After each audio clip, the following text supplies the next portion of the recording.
जय श्री राम। आइए आगे सुनते हैं श्रीमद् भागवत महापुराण में 10वां अध्याय श्री कृष्ण का द्वारकागमन। शौनक जी ने पूछा, धार्मिक शिरोमणि महाराज युधिष्ठिर ने अपनी पैतृक संपत्ति को हड़प जाने के इच्छुक आताताइयों का नाश करके अपने भाइयों के साथ किस प्रकार से राज्य शासन किया और कौन कौन से काम किए, क्योंकि भोगों में तो उनकी प्रवृत्ति थी ही नहीं। सूत जी कहते हैं, संपूर्ण सृष्टि को जीवित करने वाले भगवान श्री हरि परस्पर की कलाग्नि से दग्ध कुरुवंश को पुनः अंकुरित कर और युधिष्ठिर को उनके राज सिंहासन पर बैठाकर बहुत प्रसन्न हुए। भीष्म पितामह और भगवान कृष्ण के उपदेशों के श्रवण से उनके अंतःकरण में विज्ञान का उदय हुआ और भ्रांति मिट गई। भगवान के आश्रय में रहकर वे समुद्र पर्यंत सारी पृथ्वी का इंद्र के समान शासन करने लगे। भीमसेन आदि उनके भाई पूर्ण रूप से उनकी आज्ञाओं का पालन करते थे।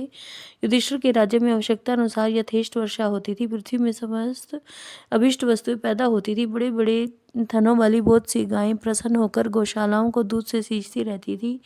नदियां, समुद्र, पर्वत, वनस्पति, लताएं और औषधियां प्रत्येक ऋतु में यथेष्ट रूप से अपनी अपनी वस्तुएं राजा को देती थी।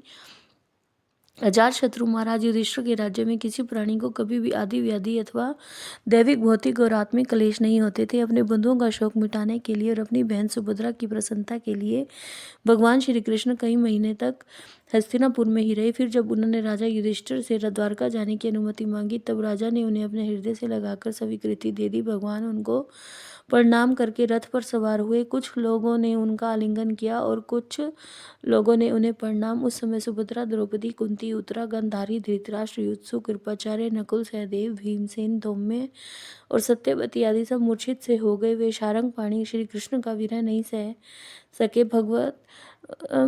भगवत भक्त सत्पुरुषों के संग से जिसका दुसंग छूट गया है, वह विचारशील पुरुष भगवान के मधुर मनोहर सुयश को एक बार भी सुन लेने पर फिर उसे छोड़ने की कल्पना भी नहीं करता। उन्हीं भगवान के दर्शन और स्पर्श से, उनके साथ आलाप करने से तथा साथ ही साथ सोने, उठने, बैठने और भोजन करने से जिनका संपूर्ण हृदय उन्हें समर्पित हो चुका था, वे पांडव भला उनका विरह कैसे सह सकते थे। उनका चित्त द्रवित हो रहा था। वे सब निर्निमेष नेत्रों से भगवान को देखते हुए स्नेह बंधन से बंधकर जहाँ तहाँ तोड़ रहे थे। भगवान श्री कृष्ण के घर से चलते समय उनके बंधुओं की स्त्रियों के नेत्र उत्कंठावश उमड़ते हुए आंसुओं से भर आए, परंतु इस भय से कि कहीं यात्रा के समय अशकुन ना हो जाए, उन्होंने बड़ी कठिनाई से उन्हें रोक लिया। भगवान के प्रस्थान के समय मृदंग, शंख, भेरी, वीणा, ढोल, नरसिंगे, धुंधुरी, नगारे, घंटे और धुंदुभियां आदि बाजे बजने लगे। भगवान के दर्शन की लालसा से कुरुवंश की स्त्रियां अटारियों पर चढ़ गई और प्रेम, लज्जा और मुस्कान से युक्त चितवन से भगवान को देखती हुई उन पर पुष्पों की वर्षा करने लगी।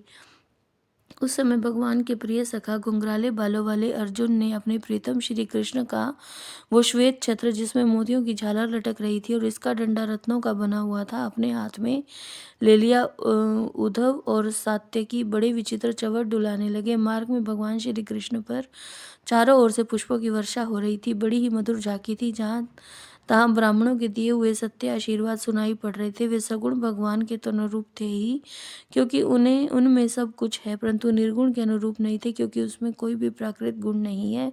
हस्तिनापुर की कुलीन रमणियां, जिनका चित्त भगवान श्री कृष्ण में रम गया था, आपस में ऐसी बातें कर रही थी जो सबके कान और मन को आकृष्ट कर रही थी। जय श्री राम।